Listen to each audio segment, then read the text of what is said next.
Monsieur Diogène Séni, vous êtes membre de la Ligue panafricaine Umoja. Est-ce que vous pourrez nous dire un mot très rapide sur vous, sur votre organisation, et que nous puissions débattre ensemble aujourd'hui des maux qui gangrènent notre État, l'Afrique, notre continent qui ne cesse de compter ses morts. Merci beaucoup de m'avoir invité. Effectivement, donc, je suis Diogène Séni, secrétaire général de la Ligue panafricaine Umoja, qui est une organisation politique qui est aujourd'hui implantée dans la plupart des pays africains, une dizaine à peu près. Donc notre organisation a pour objectif en effet de travailler à ce que les thématiques panafricanistes soient prises en compte dans le débat politique africain. Merci bien.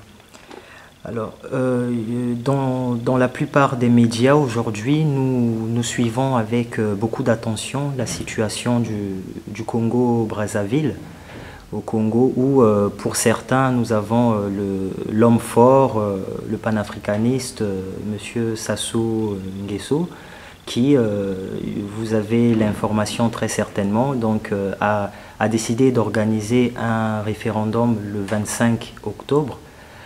Que pensez-vous de cette situation? Que pensez-vous de sa décision éventuellement de rester encore au pouvoir, ou bien de céder le pouvoir d'ici quelques années aux jeunes Congolais? Merci beaucoup. Bon, nous aurons l'occasion de revenir sur l'adjectif de panafricaniste que M. Sassou Nguesso, en tout cas, s'est accordé, s'est attribué. Mais sur la situation du Congo-Brazzaville, avant de répondre à la question, je voudrais quand même dire une autre reconnaissance au peuple africain et au peuple du Congo-Brazzaville en ce moment. Nous lui devons une fière chandelle parce que ce peuple est en train de montrer aux yeux du monde sa dignité à se lever contre cet homme qui, depuis à peu près 18 ans aujourd'hui, mais disons si on compte depuis 79, peut-être plus de 30 ans qu'il est au pouvoir, ne cesse en fait de tirer ce pays vers le bas. On n'a pas idée aujourd'hui de ce que représente le régime de Brazzaville. Sur le plan militaire, c'est un régime puissant militairement, qui a une capacité d'oppression énorme. Et ce peuple qui a été traumatisé depuis les années 90 jusqu'à la prise de pouvoir par les armes par M. Sassou Nguesso en 97, et en poursuivant bien sûr, en tout cas les mains nues, pacifiquement, depuis quelques jours, depuis quelques semaines déjà, est en train d'opposer une résistance à toutes les manœuvres que M. Sassou Nguesso essaie d'organiser pour se perpétuer au pouvoir. Donc pour nous panafricanistes, nous sommes effectivement opposés au changement de constitution parce que ça ne va faire que perpétuer un régime, de plus, néocolonial sur le continent. Car pour nous, tous les régimes africains globalement sont des régimes néocoloniaux, puisqu'ils ont gardé les caractéristiques de la colonisation sur le plan économique, sur le plan politique, sur le plan militaire, et j'en passe. Et donc, on ne peut pas soutenir une telle forfaiture, c'est un parjure.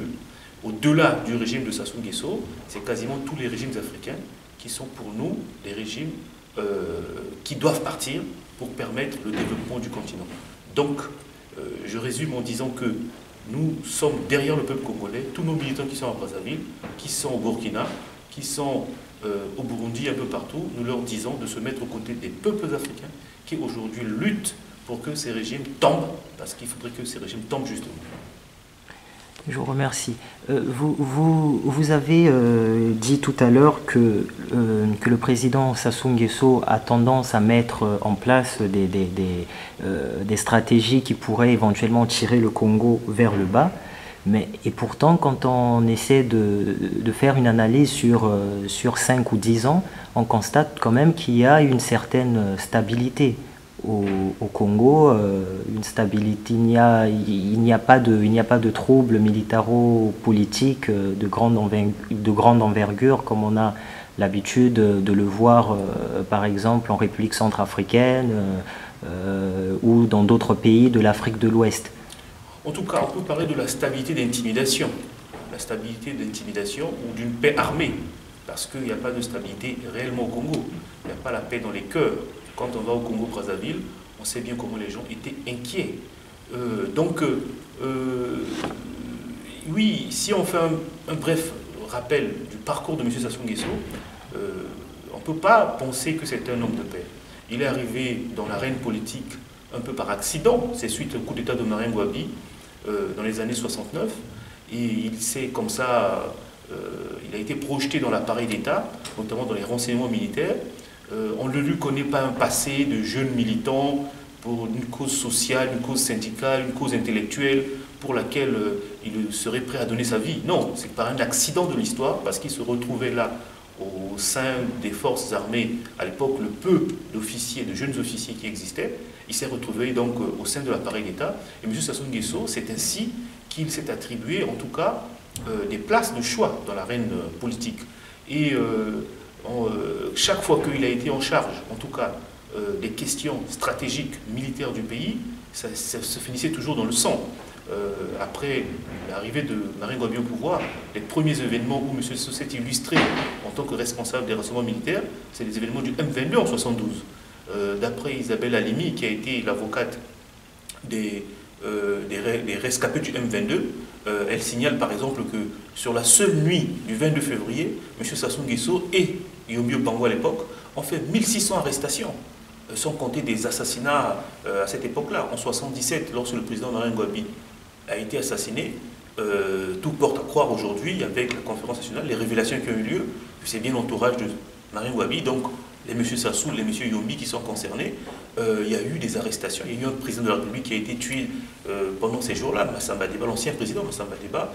Il y a eu le cardinal Émile Birinda qui a été aussi tué à ce moment-là, y compris le président Marien Ngouabi. Vous imaginez un pays comme le Congo, en l'espace de quelques jours, 2 chefs d'État meurent, le cardinal meurt, enfin assassiné justement, et les assassinats à n'en pas finir.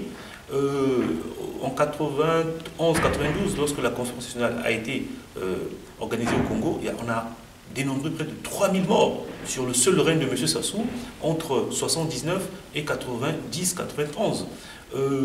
En 97, une fois qu'il a été chassé du pouvoir en 92, quand il revient en 97, c'est sur un bain de sang, puisqu'il a battu tous ses adversaires militairement pour arriver au pouvoir. Donc l'homme de paix, qu'on nous présente sur le plan international, ne l'est pas forcément sur le plan national, et encore moins ce n'est pas un panafricaniste. Je rappelle qu'il n'y a pas très longtemps, le régime s'est employé à humilier nos frères de la RDC qui ont été chassés en masse, humiliés, deux fois, les enfants on partait les chercher à l'école, les femmes étaient dénudées, dans une humiliation complète. On a chassé des milliers de frères de RDC et de sœurs de RDC du Congo-Brazzaville au prétexte que c'est eux qui apporteraient, soi-disant, au Congo-Brazzaville le désordre et autres et tout. Or, aujourd'hui, M. Sassou peine, par exemple, à organiser des meetings. On apprend, par exemple, que M. Sassou fait venir des personnes de RDC pour venir à ces meetings. Donc, le panafricaniste se montre complètement xénophobe vis-à-vis des autres frères et sœurs africains lorsque cela l'arrange, ainsi de suite. Mais lorsqu'il est en difficulté, le voilà qui traverse en RDC pour aller chercher des gens, moyennant bien sûr de l'argent, pour venir gonfler les rangs de ces meetings. Mais tout cela aura une fin, parce qu'il ne peut pas continuer indéfiniment à faire ce qu'il fait au Congo. C'est quand même curieux. C'est l'une des dictatures les plus longues que le Congo ait connues. Il y a non seulement la violence que j'ai relevé tout à l'heure, militaire, mais il y a aussi des violences symboliques. Nous sommes dans un pays de privilèges, où le pouvoir de M. Sassou Nguesso tourne autour de sa famille. Un simple membre de sa famille, fille ou enfant de M. Nguesso, est aujourd'hui un petit roitelet à Brazzaville. Ce sont des violences symboliques, un régime de privilèges qui est devenu insupportable. Au fond, je ne suis pas surpris par la réaction du peuple congolais. J'ai été dernièrement à Brazzaville, en décembre et janvier 2014. J'ai organisé des conférences sur les thèmes sur l'émergence, ou encore des conférences sur la souveraineté. Autant les hommes politiques, les amis politiques avaient peur de venir à ces conférences, mais il y avait plusieurs jeunes qui venaient. Et cela montrait bien qu'il y avait une colère sourde dans ce pays. Et aujourd'hui, ce mouvement qui est en marche, il faut le soutenir pour que cela cesse. Mais Monsieur Séni, c'est quand même paradoxal, parce que quand on repart dans les années 2013, on a vu que M. Sassou Nguesso était là dès les premières heures quand il y a eu le conflit en République centrafricaine entre les troupes armées de la Séléka et les anti-Balaka. C'est M. Sassou Nguesso qui a pris la relève après le défunt président Omar Bongo pour gérer les crises dans la sous-région. Donc, quand vous dites qu'il n'est peut-être pas forcément panafricaniste, mais comment expliquez-vous un peu cette gestion de crise politique ou militaro-politique au niveau de la sous-région? Je reviendrai sur le panafricanisme parce qu'il est beaucoup plus rigoureux que ça. Mais les sorties de M. Sassou, par exemple, concernant les médiations internationales, mais c'est le propre des dictatures. M. Bongo faisait pareil. Ils font ça pour avoir une existence internationale, pour qu'on ne regarde pas toujours ce qui se passe chez eux. Donc ils se payent à prix d'or cette image internationale pour pouvoir en fait exister sur le plan international et éviter qu'on regarde les choses chez eux. Je ne peux pas le répéter à foison, mais ce qui est certain, c'est que l'image que M. Sassou a voulu véhiculer de lui depuis quelques années, c'est une image complètement erronée par rapport à ce que représente ce monsieur en tant que tel dans son propre pays. Dans son propre pays, il est perçu comme un tribaliste, il est perçu comme un homme qui a complètement organisé la corruption autour des deniers publics, il est perçu comme un homme qui fait peur, non pas la peur parce que il aurait des qualités exceptionnelles, parce qu'il a organisé tout un régime de répression militaire. Donc, celui qui va chercher à gérer les conflits de façon pacifique à l'extérieur de son pays n'est pas celui-là. Et d'ailleurs, comme j'ai promis, nous reviendrons sur le panafricanisme. J'aurai l'occasion de revenir pour démontrer effectivement que M. Sassou, comme M. Bongo hier, comme la plupart de ceux qui aujourd'hui galvaudent le panafricanisme, ne sont pas des panafricanistes, parce que le panafricanisme est rigoureux. Alors, et aujourd'hui, toujours pour continuer sur le Congo, aujourd'hui, on remarque que M. Sassou Nguesso est un peu délaissé par tous ses pairs, les États-Unis, la France. On remarque, on note quand même un silence assez lent sur cette situation. Que direz-vous sur les relations entre le Congo et la France, donc, ou plus précisément la politique française au Congo? C'est le propre des agents néocoloniaux. Quand on a besoin d'eux, on s'en sert. Lorsqu'on ne veut plus, on les lâche. Il ne faut pas se tromper. La France au Congo, comme dans la plupart des pays africains, défend ses intérêts. Et donc à partir de là, c'est vain à chaque fois de chercher que la France soit aux côtés des peuples. Les exemples sont légion. Prenons que le cas de M. Sassou. M. Sassou n'aurait pas fait autant de temps au pouvoir. D'ailleurs, la guerre de 97, il ne l'aurait pas gagnée sans la France. Donc la France est aussi comptable de ce régime qui a mis à mal le peuple congolais.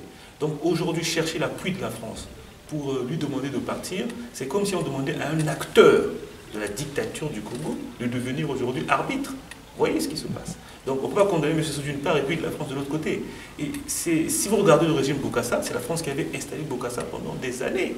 Et lorsque Bokassa est devenu impopulaire, au dernier moment, les Centrafricains étaient sur le point de mettre Bokassa dehors, la France s'est empressée pour prendre le contrôle de l'opération. Vous verrez dans le cas de Brazzaville, quand la France fera la déclaration entre-temps pour dire que nous sommes contre, parce qu'il n'y aurait plus d'autres issues, les Congolais comme les Africains vont dire « Ah, la France a soutenu ». C'est toujours cette pensée néocoloniale, cette mentalité d'aliénés qui nous poursuit un peu partout. La France, comme les États-Unis, comme les partenaires de la communauté d'intérêt, pas la communauté internationale, sont là pour leurs intérêts. Donc ne pensez pas un seul instant qu'ils vont se combattre. D'ailleurs, de toute façon, s'ils venaient à défendre les populations congolaises aujourd'hui, ils vont tout faire pour reprendre la main de l'autre côté. C'est aux Africains, c'est aux Congolais d'être vigilants de ce point de vue, de façon à ce qu'à chaque fois on ne puisse pas usurper le combat, les années, des mois, la souffrance, le sacrifice des populations africaines sur des petites déclarations, alors que ces régimes-là, quand ils mettent autant de temps, c'est bien parce qu'ils sont soutenus par ces puissances extérieures qui défendent leurs intérêts. Vous avez promis tout à l'heure de revenir plus tard sur la question du panafricanisme de manière générale, mais je trouve que c'est quand même intéressant ici de noter qu'au Congo, depuis plusieurs années, depuis que le peuple congolais souffre, qu'il y a des morts un peu partout et qu'on n'en parle pratiquement pas, que ce soit les médias africains ou européens, on n'a jamais noté cette forte présence de panafricanistes sur la scène politique congolaise, qui peut être là pour se lever et dénoncer tous ces crimes qui sont commis au Congo. Mais aujourd'hui, nous constatons qu'il y a une multitude d'associations, de groupes qui se disent panafricanistes ou panafricains. Mais quelle est votre lecture sur cette situation? Qu'est-ce que vous pensez On ne peut que constater le fait que les panafricanistes ne s'approprient pas, en tout cas, le combat des peuples pour pouvoir faire évoluer, faire avancer les questions panafricaines sur le terrain africain. On a laissé ce champ libre. N'importe quelle association, on peut se dire panafricain, n'importe quel dictateur peut dire panafricain, et ainsi de suite. Je disais que le panafricanisme est rigoureux. Dans quel sens? Le panafricanisme est d'abord anti-tribaliste. C'est-à-dire qu'on peut être panafricaniste, c'est-à-dire que considérer l'altérité africaine, l'autre africain comme soi-même, et en même temps être tribaliste. Ce n'est pas possible. Le panafricanisme est pour la souveraineté du continent. Donc pour élever politiquement le continent africain vers les États-Unis d'Afrique, c'est-à-dire que vers la souveraineté globale du continent, politiquement, militairement, diplomatiquement, ainsi de suite. Ce n'est pas forcément un rêve, c'est quelque chose qui peut se mettre en place dès lors qu'on a la volonté de le faire et en plus qu'on a préparé les esprits pour le faire. Et enfin, le panafricanisme est anti-impérialiste. Or, quand on regarde la plupart des personnes qui se réclament du panafricanisme, aujourd'hui, on se rend compte que c'est des gens qui ne sont pas très sérieux là-dessus. Donc nous avons pris l'option de nous organiser politiquement pour dire ceci. Le panafricanisme historique, d'Nkrumah et autres et tout, a laissé un héritage politique très important. Or, il y a un vide sur le continent africain.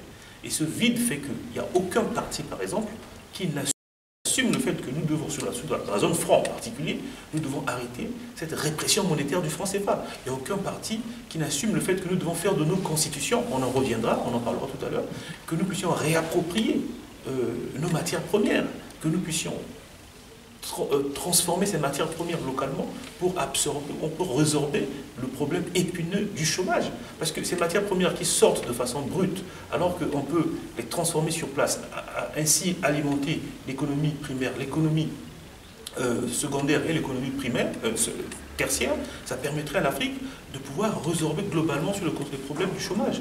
Or, tout le monde est aligné sur les thèses du FMI et de la Banque mondiale qui nous font très mal depuis les années 80. Ce sont les panafricanistes qui sont aujourd'hui en mesure de le faire. Pourvu que ces panafricanistes s'organisent, se rassemblent et aillent sur le champ politique. On peut encore y revenir si vous voulez bien, mais sur la question, nous avons beaucoup de choses à dire. D'accord. Mais ce qui signifie quand même que vous êtes en train de dire que la classe politique aujourd'hui au Congo, si départ de Sassou il y a, cette classe politique-là n'est pas encore prête pour soutenir le Congo ou conduire cet État vers un développement durable. En tout cas, l'heure n'est pas à fustiger, à créer des polémiques, parce que il faut que toutes les forces se rassemblent, que ce soit les partis politiques, les associations, et ainsi de suite. Il y a comme un risque, parce que ce n'est pas la première fois le Congo a déjà montré par son histoire des soulèvements populaires, l'insurrection populaire. On se rappelle en 63, dans les années 90, on sait que les Congolais ont été massivement pour la conférence nationale et qui a fait que ça a permis... bon. Ceci dit, aujourd'hui le débat, c'est le débat, on ne veut pas qu'il y ait changement de constitution sur deux points. Le point qui consiste à permettre à M. Sassou de se représenter et de faire sauter le verrou d'âge. D'accord? Bon. C'est un débat intéressant puisque ça permet de mettre fin ou de mettre à nu les intentions de M. Sassou. Mais regardons sur le fond. Est-ce que la constitution congolaise aujourd'hui, ou les constitutions africaines, permettent-elles de défendre les intérêts des Africains, en particulier sur la question de la souveraineté? Il est quand même curieux qu'un continent qui a perdu la souveraineté pendant tant de siècles, ou que, avec l'esclavage, avec la colonisation, que ces personnes-là, en tout cas ces populations, ce peuple-là, l'élite politique africaine ne soit pas si jalouse de sa souveraineté. Nous demandons des conférences sur les élections, sur telle situation. Mais on a jamais demandé d'états généraux de notre souveraineté. La chose la plus chère qui devait être à tous les Africains, c'est quand même la souveraineté de l'Afrique. Or, nous considérons que quand on pose ces problèmes de souveraineté, alors les hommes politiques, ce n'est pas la peine de les poser parce que ça va gêner l'Occident, parce que ça va gêner la France, parce que ça va gêner les États-Unis, parce que le FMI ne sera pas d'accord, et ainsi de suite. Mais comment diantre nous allons faire le développement si nous n'avons pas les moyens, le contrôle des moyens de développement?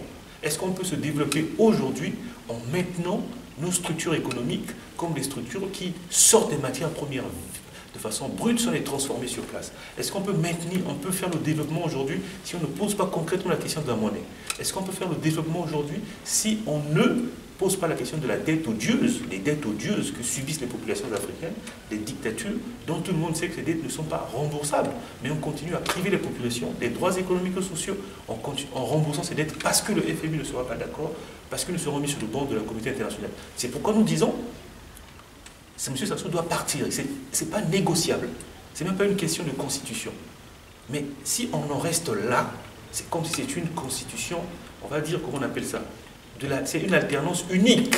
C'est-à-dire nous sommes dans un même système, les régimes ne font que se perpétuer et le système reste le même. Il faut casser ce système, il faut le détruire par ses bases, de façon à ce qu'il y ait un autre système et que la démocratie ne soit pas une démocratie illusoire. Tant que la démocratie ne sera pas dans un cadre de souveraineté, c'est une démocratie illusoire. Je note que dans la zone francophone en particulier, entre 56 et 58 à peu près, nous avions ce qu'on appelait le système de la loi cadre. La loi cadre était un système qui était mis en place par la France, qui avait accordé ce qu'on appelle l'autonomie interne aux États pour que les dirigeants africains localement soient élus. Or aujourd'hui, ce que nous constatons, c'est que cette loi cadre n'existe plus, mais nous sommes encore dans la loi cadre, dans les faits. À quoi servent les élections si on ne peut pas poser les problèmes fondamentaux du développement, les problèmes structurels du développement?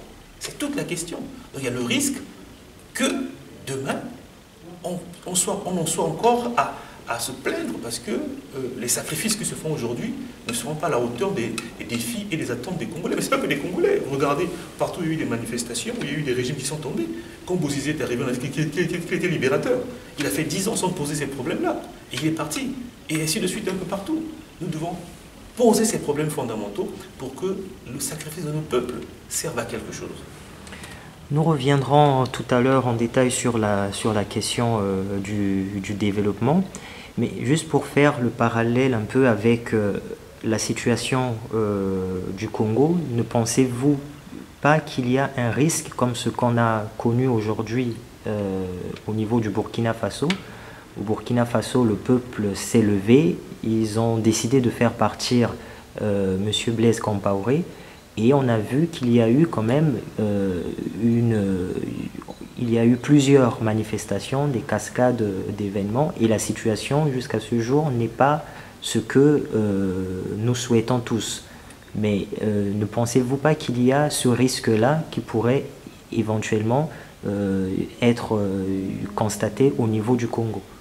Mais oui, au niveau du Burkina d'abord, la faiblesse des mouvements progressistes et des panafricanistes, ceux qui sont capables de poser les problèmes structurels du développement, fait que aujourd'hui, l'ancien régime, même si Blaise Compaoré personnellement, physiquement n'est pas sur place, a encore des forces locales qui sont capables de faire le coup d'État de Ndiendéré, par exemple. Donc il faut liquider le système par ses bases et non pas changer juste un régime. Parce que ce n'est pas une affaire simplement de personnes, c'est une affaire de système. En Centrafrique, il y a eu Dako, il y a eu Bokassa, il y a eu Kolimba. Donc vous pouvez changer leur tête, le système est le même. Vous voyez bien qu'on ne fait que reproduire le système. Les mêmes causes produisent les mêmes effets. Donc la question du Burkina, c'est la question de la responsabilité aussi des panafricanistes qui ne prennent pas leur responsabilité devant l'histoire pour pouvoir s'organiser dans chaque territoire pour poser les problèmes structurels. Oui, le risque existe à Brazzaville, parce que si à Brazzaville, on ne pose pas fondamentalement les questions du développement, les moyens du développement, le risque est là, le risque est grand.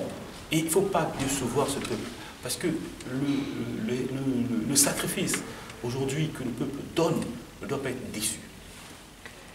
Au Burkina Faso aujourd'hui, on parle beaucoup du président Thomas Sankara. Son nom revient très fréquemment puisqu'il y a, vous avez dû suivre aussi dans dans les médias, il y a l'enquête qui continue encore sur son assassinat. Alors pensez-vous qu'aujourd'hui, ça pourrait être un facteur de soulèvement ou bien de réveil idéologique des jeunes burkinabés? C'est tout ce qu'on peut souhaiter.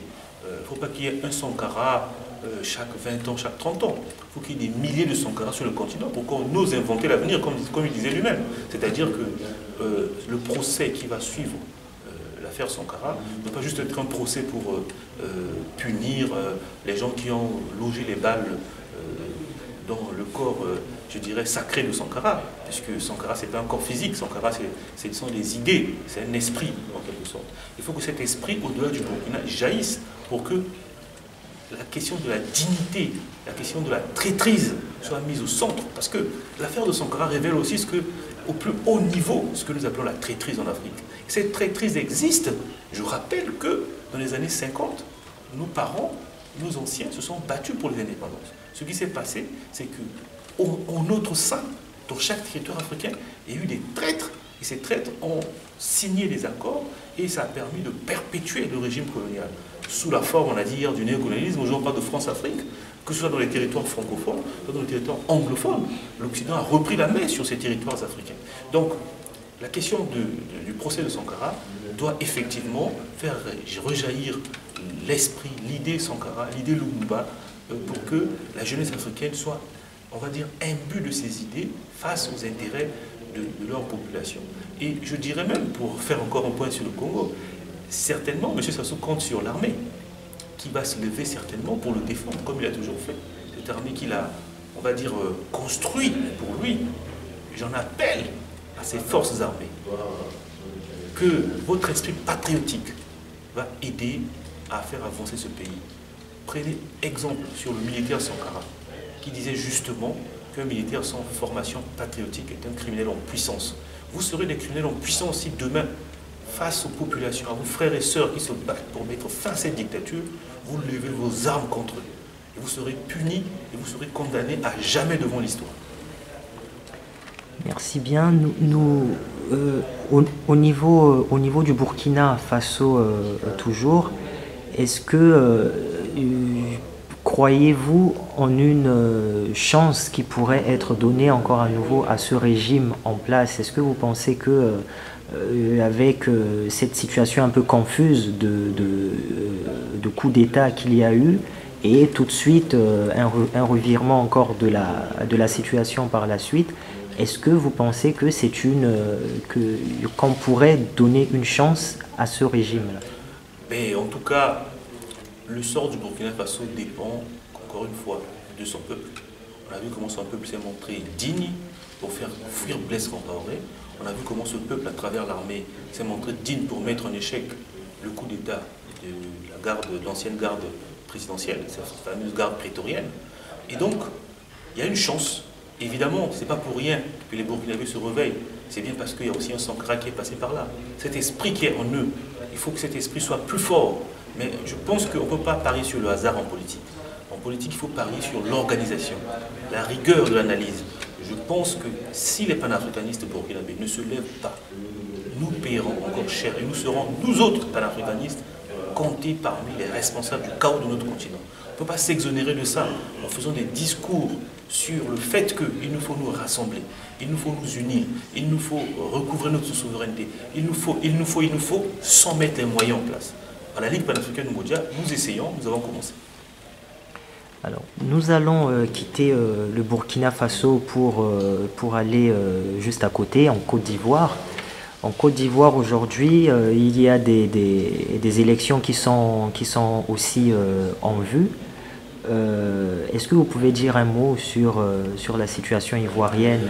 Sur la situation ivoirienne, la Ligue panafricaine Moudia a publié des communiqués, des prises d'opposition. Nous avons même une section locale qui est en train de se former, qui est encore en situation compliquée, qui se mettra en place au fur et à mesure. En tout cas, pour la Côte d'Ivoire, nous espérons que le peuple ivoirien, dans un esprit panafricaniste, va se lever pour mettre fin à la situation forfaiture actuellement dans ce pays. Tout le monde se souvient des événements de 2011, comment le président Gbagbo a été pris comme un malpropre pour l'emmener à La Haye au prétexte qu'il aurait mal organisé les élections, qu'il n'aurait pas assumé les résultats des élections. Mais on a vu, par exemple, aujourd'hui, que M. Alassane Ouattara lui-même est victime, disons. Enfin, il est aujourd'hui en train d'organiser des élections contestées. D'accord? Et les retraits de candidats de tous côtés, il emprisonne des hommes politiques, il fait des répressions dans la rue, et ainsi de suite. Mais cette fameuse communauté d'intérêt, c'est-à-dire la communauté internationale, elle est bien muette. Alors que toutes les heures, nous avions les dépêches de cette fameuse communauté internationale contre le régime du président Gbagbo.